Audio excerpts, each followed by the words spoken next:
حضرت علی سے کسی نے پوچھا، یا علی، آپ کی زندگی میں کوئی ایسی حسرت جو رہ گئی ہو؟ تب حضرت علی نے فرمایا، دو حسرتیں رہ گئیں، ایک جتنا مجھے علم تھا اتنا کسی نے پوچھا نہیں، اور دوسرا جتنا میں سخی تھا اتنا کسی نے مانگا نہیں۔ آپ نے فرمایا، زندگی کے 3 سنہری اصول ہمیشہ یاد رکھو۔ ایک یہ، اس سے ضرور معافی مانگو جسے تم چاہتے ہو۔ دوسرا، اسے مت چھوڑو جو تمہیں چاہتا ہے۔ تیسرا یہ، اس سے کچھ نہ چھپاؤ جس پر تم اعتبار کرتے ہو۔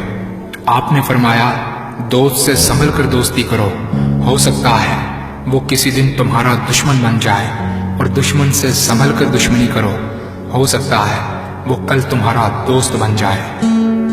زبان کا وزن بہت ہی ہلکا ہوتا ہے، مگر بہت کم لوگ اس کو سنبھال پاتے ہیں۔ آپ نے فرمایا، جسم ایک دکان ہے اور زبان اس کا تالا۔ جب تالا کھلتا ہے تو معلوم ہوتا ہے کہ دکان سونے کی ہے یا لوہے کی۔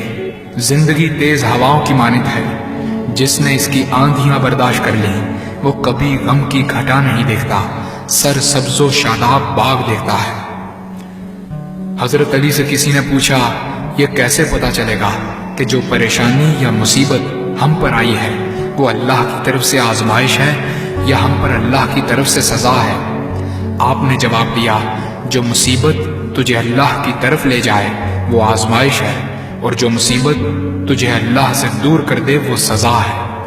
حضرت علی کے پاس ایک یہودی آیا اور کہا، میں نے سنا ہے کہ آپ مسلمان جب عبادت کرتے ہو تو وسوسے اور خیالات آتے ہیں، جبکہ ہم عبادت کرتے ہیں تو ہمیں نہیں آتے۔ حضرت علی نے جواب میں فرمایا، اگر ایک گھر فقیر کا ہو اور ایک گھر امیر کا تو چور کہاں جائے گا؟ یہودی نے کہا، امیر کے گھر میں۔ حضرت علی نے فرمایا، تبھی تو شیطان ان کو ستاتا ہے جن کے دل میں اللہ ہو۔ جن کے دل میں اللہ کی محبت نہیں ہوتی وہاں شیطان کا کیا کام؟ آپ نے فرمایا، جب تمہاری جان کو خطرہ ہو تو صدقہ دے کر جان بچاؤ، اور جب تمہارے دین کو خطرہ ہو تو جان دے کر دین بچاؤ۔ آپ نے فرمایا، یہ زندگی 2 دن کی ہے، ایک تمہارے حق میں اور دوسرا تمہارے مخالف۔ جس دن تمہارے حق میں ہو اس دن غرور مت کرنا، اور جس دن تمہارے مخالف ہو اس دن صبر کرنا۔ کسی کی مدد کرتے وقت اس کے چہرے کی طرف مت دیکھو، ہو سکتا ہے اس کی شرمندہ آنکھیں تمہارے دل میں غرور کا بیج بو دیں۔ 3 چیزیں ایمان کو تباہ کر دیتی ہیں، امیروں کی محفل، عورتوں کی صحبت اور جاہلوں سے بحث۔ حضرت علی نے فرمایا، جانور میں خواہش اور فرشتے میں عقل ہوتی ہے، مگر انسان میں اللہ پاک نے دونوں رکھی ہیں۔ اگر وہ عقل دبا لے تو جانور، اگر خواہش کو دبا لے تو فرشتے کی مانند ہو جاتا ہے۔ آپ نے فرمایا، اپنے جسم کو ضرورت سے زیادہ مت سنوارو، اسے تو مٹی میں مل جانا ہے۔ سنوارنا ہے تو اپنی روح کو سنوارو، کیونکہ اسے رب کے پاس لوٹ کر جانا ہے۔ مومن کی مثال ترازو کے پلڑے جیسی ہے، جس قدر اس کے ایمان میں اضافہ ہوتا ہے اتنی ہی اس کی آزمائش بڑھتی ہے۔ آپ نے فرمایا، اچھے لوگوں کی ایک خوبی یہ بھی ہوتی ہے کہ انہیں یاد رکھنا نہیں پڑتا، وہ یاد ہی رہتے ہیں۔ آپ نے فرمایا، رزق کے پیچھے اپنا ایمان خراب مت کرو، کیونکہ رزق انسان کو ایسے تلاش کرتا ہے جیسے مرنے والے کو موت۔ حضرت علی نے فرمایا، رشتے خون کے نہیں احساس کے ہوتے ہیں، اگر احساس ہو تو اجنبی بھی اپنے ہو جاتے ہیں، اگر احساس نہ ہو تو اپنے بھی اجنبی ہو جاتے ہیں۔ ایک مرتبہ قصاب آواز لگا رہا تھا، تازہ گوشت ہے لے لو۔ وہاں سے حضرت علی کا گزر ہوا، قصاب نے آپ سے کہا، تازہ گوشت ہے لے جائیں۔ حضرت علی نے فرمایا، آج میری جیب اجازت نہیں دیتی۔ قصاب بولا، میں آپ سے ادھار کر سکتا ہوں۔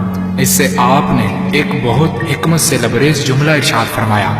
آپ نے فرمایا، یہ ادھار میں اپنے پیٹ سے کیوں نہ کر لوں، جس کو میں جنت میں اس سے بہتر غذا کھلا سکتا ہوں۔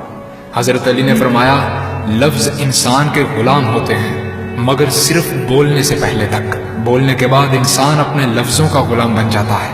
آپ نے فرمایا، کوئی تمہارا دل دکھائے تو ناراض مت ہونا، کیونکہ قدرت کا قانون ہے، جس درخت کا پھل زیادہ میٹھا ہوتا ہے لوگ پتھر بھی اسی کو مارتے ہیں۔ آپ نے فرمایا، کسی کا عیب تلاش کرنے والے کی مثال اس مکھی جیسی ہے جو سارا خوبصورت جسم چھوڑ کر صرف زخم پر بیٹھتی ہے۔ آپ نے فرمایا اچھا دوست چاہے کتنا برا بن جائے کبھی اس سے دوستی مت توڑنا، کیونکہ پانی چاہے کتنا بھی گندا ہو آگ بجھانے کے ضرور کام آتا ہے۔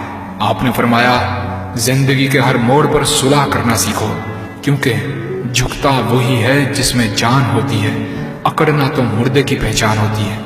دوست ہو یا پرندہ دونوں کو آزاد چھوڑ دو، لوٹ آیا تو تمہارا، نہ لوٹ کر آیا تو تمہارا وہ کبھی تھا ہی نہیں۔ بادشاہ نے وزیر کو انگوٹھی دی اور کہا اس پر کوئی ایسا فقرہ لکھوا لاؤ جسے میں خوشی میں پڑھوں تو اداس ہو جاؤں اور غم میں پڑھوں تو خوش ہو جاؤں۔ وزیر گیا اور انگوٹھی پر یہ لکھوا لایا یہ وقت بھی گزر جائے گا۔